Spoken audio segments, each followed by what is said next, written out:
नमस्कार, मेरा नाम है आशीष जायसवाल। जब से सोशल मीडिया आया है, कई सारी चीजें जो हैं, जो अब तक सोसाइटी में नहीं पहुंचती थी या जिन चीजों से हम लोग अवेयर नहीं होते थे, वो हम तक पहुंचने लगी। इस दुनिया में बहुत सारे केसेस या बहुत सारे कांड हम कह सकते हैं ऐसे होते थे जो हम तक नहीं पहुंचते थे और वो फाइलों में ही दफन हो जाते थे। सोशल मीडिया के माध्यम से ये भी हुआ कि जिन चीजों का पुलिस पता लगाना नहीं चाहती थी या किसी वजह से जो है पुलिस का शक उन सारी चीजों पर नहीं जाता था, लेकिन धीरे धीरे जो है आज सोशल मीडिया ने उन सारी चीजों को बाहर निकालना शुरू कर दिया है। आज की कहानी है, एक परिवार के अंदर जो है 8 साल में 3 मौतें होती हैं। अब सवाल ये उठता है कि मौत होना तो नॉर्मल सी बात है, वहां भी नॉर्मल सी बात थी। और दूसरी चीज ये थी कि जो 8 साल में मौतें हुई, एक 5 साल के बाद हुई, एक 3 साल के बाद हुई। मतलब पहली मौत हुई, उसके 5 साल के बाद दूसरी और 3 साल के बाद तीसरी। तो किसी को शक करना भी कोई शक की कोई गुंजाइश ही नहीं थी। लेकिन फिर भी अजीब था। अजीब ये था कि तीनों मौत के बीच फासला इतना था, लेकिन उन सारी चीजों में जो राज छिपे हुए थे, ये मौतें कैसे हुई, इनके पीछे कारण क्या था, और अचानक से जो है एक ही आदमी अपने परिवार के सारे लोगों को, पहले वो अपनी माँ को हॉस्पिटल लेके जाता और बताता है कि उसकी माँ का एक्सीडेंट हो गया है, सर में चोट लगी है, और कुछ ही देर बाद जो है उसकी माँ की डेथ हो जाती है। फिर वो अपनी वाइफ को लेके जाता है और वाइफ को जब ले जाता है तो बताता है कि फूड पॉइजनिंग हुई है शायद। डॉक्टर इलाज करते हैं और इलाज के दौरान उसकी मौत हो जाती है। फिर जो है अपने पिता को ले जाता है और उनको भी बताता है कि एक्सीडेंट हुआ है, और इलाज के दौरान दूसरे दिन जो है पिता की भी मौत हो जाती है। पहली मौत जो है वो 22 जून 2017 को होती है। ये एक बुजुर्ग की मौत थी। एक माँ और बेटा जो है गाड़ी पर जा रहे थे। दिल्ली के पास हापुड़ के नजदीक जो है अचानक एक एक्सीडेंट होता है और कोई अनजान गाड़ी आकर जो है टक्कर मारती है। एक महिला जो है वो बुरी तरीके से घायल हो जाती है। घायल होने के बाद जो उसका बेटा जो है वो हॉस्पिटल ले जाता है। हॉस्पिटल में इलाज होता है और इलाज के दौरान ही उसकी मौत हो जाती है। जब हॉस्पिटल में मौत हो जाती है तो डॉक्टरों को जो उसने बताया था कि वो बाइक से जा रहा था और किसी गाड़ी ने टक्कर मार दी और माँ के सर में चोट लग गई, और उसके बाद जो भी हुआ उसकी माँ की मौत हो जाती है। पुलिस को इन्फॉर्म किया जाता है, पुलिस आती है। पुलिस भी जब देखती है कि बेटा साथ ही में है तो इन्वेस्टिगेट क्या करना। पुलिस देखती है कि कौन सी गाड़ी थी, क्या नंबर था, वो कुछ बताता ही नहीं है। फिर पुलिस भी जो है धीरे धीरे केस ठंडे बस्ते में चला जाता है और पुलिस भी एक एक्सीडेंट केस बना के फाइल को बंद कर देती है। इसके बाद धीरे धीरे जो है 5 साल बीत जाते हैं। 5 साल के बाद 2017 से 2022 आ जाता है। वही शख्स जो अपनी माँ को हॉस्पिटल लेके गया था, एक दिन अपनी पत्नी को लेकर जो है हॉस्पिटल पहुंचता है। यहां भी कोई जांच का मतलब नहीं था, मतलब पुलिस के लिए। जब वो हॉस्पिटल अपनी पत्नी को ले जाता है तो वो बताता है कि ये बीमार है, शायद उसको फूड पॉइजनिंग हुई थी। धीरे धीरे उसका इलाज होता है और इलाज के दौरान ही जो है उसकी भी मौत हो जाती है। फिर जो है अब यहाँ कोई पुलिस केस भी नहीं बन रहा था क्योंकि बीमार थी महिला, और डॉक्टर जो है डेथ सर्टिफिकेट लिख के दे देते हैं, उसमें बता देते हैं कि क्या बीमारी थी और कैसे उसकी मौत हुई। ये दूसरा केस था। समय निकल रहा था, समय बीत रहा था। 3 साल बीत जाते हैं। इसी परिवार में एक तीसरी मौत होती है, और तीसरी मौत जो थी वो उसके पिता की थी। अपने पिता को भी लेकर ये शख्स जो है हॉस्पिटल पहुंचता है रात में और बताता है कि रोड एक्सीडेंट हुआ। अगले दिन जो है इलाज के दौरान उनकी मौत हो गई। अब यहां पर जो है जब ये व्यक्ति पहुंचता है, फिर वही चीज आती है, पुलिस देखती है, डॉक्टर्स इलाज करते हैं और अगले दिन जो है उनकी पिता की मौत हो जाती है। लेकिन अगले दिन पिता की मौत हुई या कैसे हुई? जब पोस्टमार्टम रिपोर्ट आई तो उसमें यह लिखा था कि मौत के बाद जो है, जो सर में चोटें लगी थी, वो मरने के बाद जो है उनके सर पे चोट एक तो आई, और इसने कहा था कि एक्सीडेंट हुआ है और एक्सीडेंट में ये चोट आई है। तो पोस्टमार्टम रिपोर्ट में यह आया कि गला दबाकर जो है हत्या की गई। और इसने जो दिखाया था, इसने कहा था कि जो है 10 सॉरी पोस्टमार्टम रिपोर्ट में जो है वो बताया गया था कि 10 घंटे पहले इनकी मौत हुई और 10 घंटे पहले बाद जो है ये हॉस्पिटल लेके आ रहा है। अब यहां पर पेच फंस जाता है कि हॉस्पिटल जो है वो दिखा रहा है कि अगले दिन मौत हुई, दूसरी तरफ जो पोस्टमार्टम रिपोर्ट आ रही है वो ये दिखा रही है कि मौत हो चुकी थी, उसके बाद चोट लगी है। तो यहाँ पे थोड़ा सस्पेंस बनता है, लेकिन फिर भी जो है क्लीन चिट दे दी जाती है, मतलब कि डेथ का कारण एक्सीडेंट दिखाया जाता है और हो जाता है सब कुछ। अब यहाँ पे 2-3 चीजें बदली थी। जब इसके पिता की मौत हुई तो उनके नाम पर लगभग 60 इंश्योरेंस थे, 60 बीमे इसने करा रखे थे, और जिनका एग्जैक्ट अमाउंट था 39 करोड़। अब यहां पे जो है 2-3 चीजें जो बदल रही थी वो ये थी कि जिसका ये इंश्योरेंस करा रहा था उसकी मौत हो जाती थी। पहला इंश्योरेंस इसने अपनी मां का कराया और कुछ समय बाद उनकी मौत हो गई। उसके बाद बीवी का कराया, उनकी मौत हो गई। फिर 8 साल के दौरान जो है 60 इंश्योरेंस पिता के नाम थे, उनकी मौत हो गई। अलावा जो अजीब चीजें थी वो ये थी कि इसने 4 नई गाड़ियां निकलवाई थी जो कि लोन पर थी, और ये सारा लोन जो है वो पिता के नाम पर था। पिता रहे नहीं तो लोन भी माफ हो गया।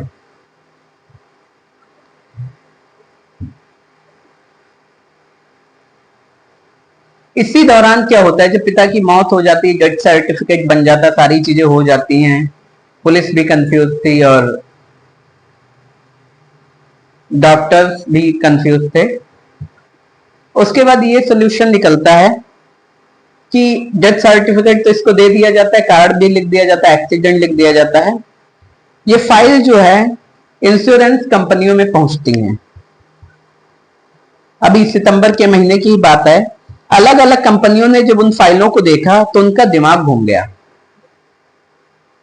दिमाग ये घूमा कि एक शख्स जिसकी मौत हुई है एक्सीडेंट में, उसके नाम पर 39 करोड़ का बीमा था। अब डेथ सर्टिफिकेट जो है, कॉज ऑफ डेथ भी था उसमें, सब कुछ ठीक ठाक था। बीमा कंपनियों के सामने समस्या ये थी कि अब जो है उनको ये रकम देनी पड़ती, और रकम देने से पहले जो है बीमा कंपनियों का वो एक रूटीन टेस्ट होता है कि वो आपके घर आएंगे, बात करेंगे, आसपास पूछते हैं कि कैसे मौत हुई, क्या हुआ, कब हुआ, इवन हॉस्पिटल भी शायद जाते हैं वो लोग। फिर जब इसकी सारी फाइलें चेक की जा रही है तब पता चला कि एक कंपनी में नहीं है या 2 कंपनी में नहीं है, 10 से ज्यादा, 1 दर्जन से ज्यादा कंपनियों में जो है इसके पिता के नाम बीमे हैं। एक दूसरे से कंपनियां कांटेक्ट करती हैं और कांटेक्ट में ये पता चलता है कि सारे के सारे बीमे जो है पिछले 5 से 6 सालों के अंदर कराए गए, और जिनकी प्रीमियम पॉलिसी थी वो 30 लाख रुपए थी। जो नॉमिनी था वो यही व्यक्ति था। अब सवाल ये उठता है कि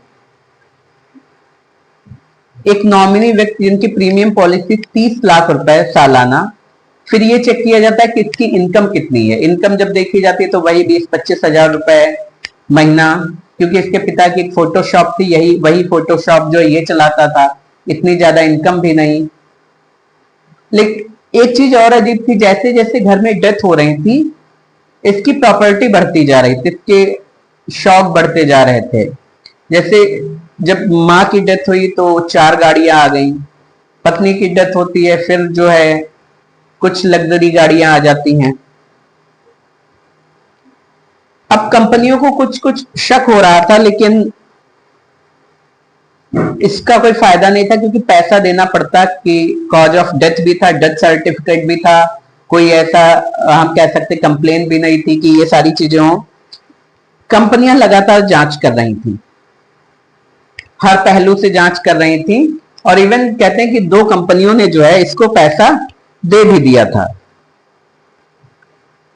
लेकिन जांच के दौरान एक महिला जो है वो पुलिस स्टेशन पहुंचती है, पुलिस स्टेशन से वो एसपी ऑफिस पहुंचती है। अब बीमा कंपनियों को कुछ भी नहीं पता है, और वहां जाकर वो कहती है कि मुझे मेरे पति से जो है खतरा है। पुलिस वाले समझाने की कोशिश करते हैं कि शायद घरेलू झगड़े हो जाते हैं कई बार जो है, और ऐसा हो जाता है कि महिलाएं जो है वो शिकायत करने पहुंच जाती हैं। और आज की डेट में डाइवोर्स केस बाकी सारी चीजें, तो पुलिस कहीं ना कहीं सोचती है कि इसको जो है घरेलू स्तर पर ही समझा दिया जाए। जब पुलिस ये सारी चीजें समझाने की कोशिश करती है, लेकिन वो मानती नहीं, और वो बताती है कि इस वक्त वो जान बचाकर जो है मायके में रह रही है। कारण भी बताती है क्यों। वो बताती है कि उसने, उसका जो पति है उसने अभी उसका 3 करोड़ का बीमा कराया है, और जहां तक वो बताती है कि मुझे जानकारी है, मेरे पति ने जिसका बीमा कराया वो इस दुनिया में नहीं रहा, तो अब मेरा बीमा हुआ, इसका मतलब है कि मैं भी जाने वाली हूं। और पुलिस जब ये सारी चीजें सुनती है, अब कहीं ना कहीं पुलिस को एक इंटरेस्ट आता है कि कहानी जो है वो कुछ सच है। 3 करोड़ का बीमा, एक 25,000 रुपए की सैलरी वाला इंसान। फिर पुलिस को याद आया कि मेरठ में जो है एक पुलिस की ही टीम है जो इंश्योरेंस को लेकर, जो भी फ्रॉड होते हैं या हम कह सकते हैं जो क्राइम होते हैं, उनकी एक लीगल टीम है, पुलिस की वो टीम है जो जो इन्वेस्टिगेशन जो है बड़ी बारीकी से करती है। अब ये टीम जो है वो उन अफसरों को सौंपी जाती है, सॉरी ये महिला जो है वो उन अफसरों तक पहुंचाई जाती है जो इंश्योरेंस की जो है जांच कर रहे थे। वो महिला जो है वो अफसरों से मिलती है और उसके बाद जो है वो अपनी कहानी सुनाती है। उस कहानी में ये था कि ये जो इंश्योरेंस किया गया था ये लगभग जो है, एक तो इसके नाम पे 3 करोड़ का था, उसकी मां के नाम पे जो है 25 लाख 25 लाख का था, और इसके अलावा जो है पिता के नाम पर जो है, जो पहली पत्नी थी उसके नाम पर जो है 80 लाख रुपए का था, पिता के नाम पर तो 39 करोड़ का था। अब ये सारी चीजें जो है, लेकिन ये 39 करोड़ वाली बात जो है ये अभी किसी को नहीं पता है, किसी को भी नहीं पता है। अब पुलिस जो है उस महिला को उस टीम तक पहुंचाती है जो कि हम कह सकते हैं इंश्योरेंस इन्वेस्टिगेट करती है। महिला बताती है कि मेरी शादी जो है कुछ समय पहले जो है विशाल सिंघल से हुई थी, जिसकी उम्र जो है 27 साल है, सॉरी 37 साल है। ये भी बताती है कि सिंघल की मैं चौथी पत्नी हूं, और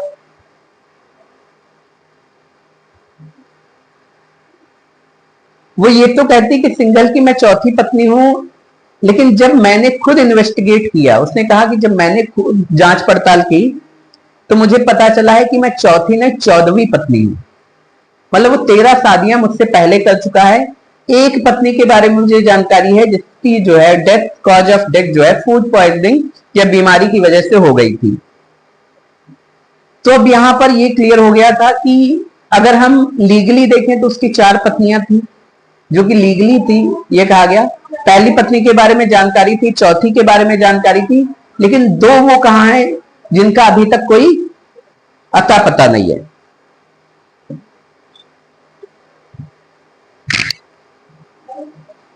फिर जो है इन सारी चीजों के बाद पुलिस और इन्वेस्टिगेट करती है, उसका दिमाग घूमता है। ये सारी चीजें जब हो रही थी उसके बाद जो है पुलिस उस बीमा कंपनी को बुलाती है जिसमें जो है उसने अपनी पत्नी का 3 करोड़ का बीमा कराया था। उससे पूछताछ होती है। जब उस कंपनी से पूछताछ होती है तो धीरे धीरे जो है पता चलता है कि पिता का भी बीमा है 39 करोड़ का। इससे पहले मां का बीमा था 80 लाख का और पत्नी का बीमा था 25 लाख का। विशाल सिंघल बताता है कि पहले जो है पहली पत्नी का बीमा जो था वो 80 लाख का था। विशाल सिंघल बताता है कि उसने जो है सबसे पहले अपनी मां का बीमा कराया था 25 लाख का, और ये ट्रायल था, टेस्ट था कि बीमे का पैसा इजीली मिल जाता है या नहीं मिल जाता है। और फिर जो है वो बताता है उसने जो है सर पर कोई वजनी चीज मारी थी, जिसके बाद वो घायल हो जाती है और घायल होने के बाद वो अस्पताल लाता है और अस्पताल में उसकी मौत हो जाती है। जब ये ट्रायल सक्सेसफुल रहता है उसके बाद वो क्या करता है, बीवी का बीमा कराता है।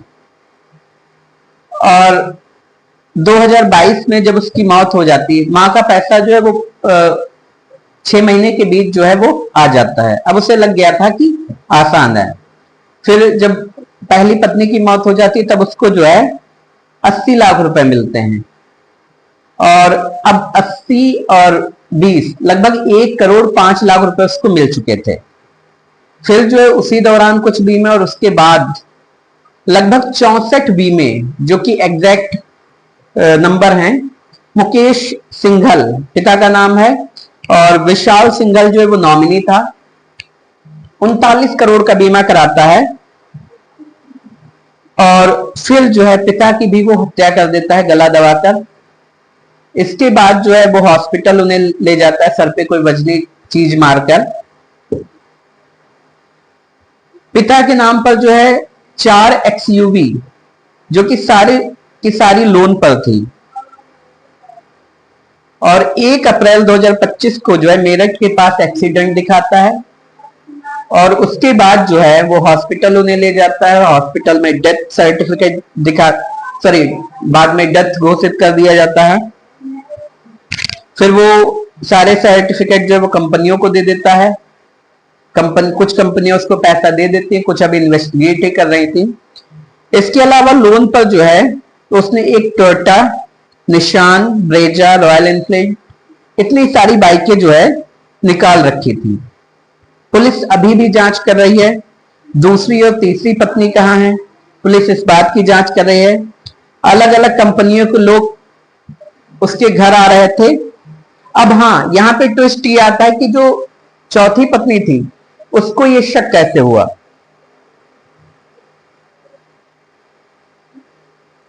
किस्मत वाली थी, जब पिता की डेथ होती है तो अलग अलग कंपनी वाले जो है उसके घर आते हैं पूछताछ के लिए कैसे डेथ हुई। तब जब लगातार लोग आ रहे थे कि कैसे डेथ हुई, क्या हुआ, एक दिन जो है विशाल की पत्नी उससे पूछती है कि ये लोग कौन है, क्यों आ रहे हैं, तो वो बताता है कि इंश्योरेंस वाले हैं। फिर लेकिन एक कंपनी से आए, 2 कंपनी से आए, 12 कंपनियों से लोग आ रहे हैं। वो पूछती है कितने बीमे करा रखे हैं, तो वो बताता है। वो फिर पूछती इतना पैसा कहां से आया। अब जायज सी बात थी, कुछ तो कितने भी स्ट्रांग हो कुछ तो हड़बड़ाओगे। फिर विशाल की पत्नी को याद आता है कि उसकी पहली पत्नी, उसका भी बीमा हुआ था, उसकी मां, उसका भी बीमा हुआ था, और उसके पिता, उसका भी बीमा हुआ था। और एक दिन विशाल ने ऐसे बातों बातों में जो है जिक्र कर दिया था कि मैंने तुम्हारा 3 करोड़ का बीमा करा दिया है कि अगर कल को मैं ना रहूं तो तुम एक अच्छी जिंदगी जी सको। जब ये बात उसे पता चलती कि मेरा भी 3 करोड़ का बीमा है, मतलब उसे कुछ शक होता है।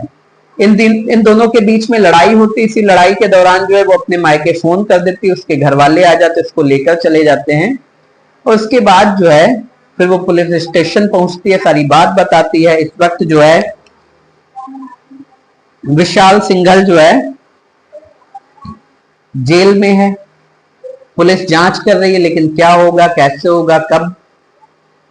3 मौतों का इल्जाम, मतलब फांसी तो तय है, नई फांसी तो उम्र कैद तो हो ही जाएगी।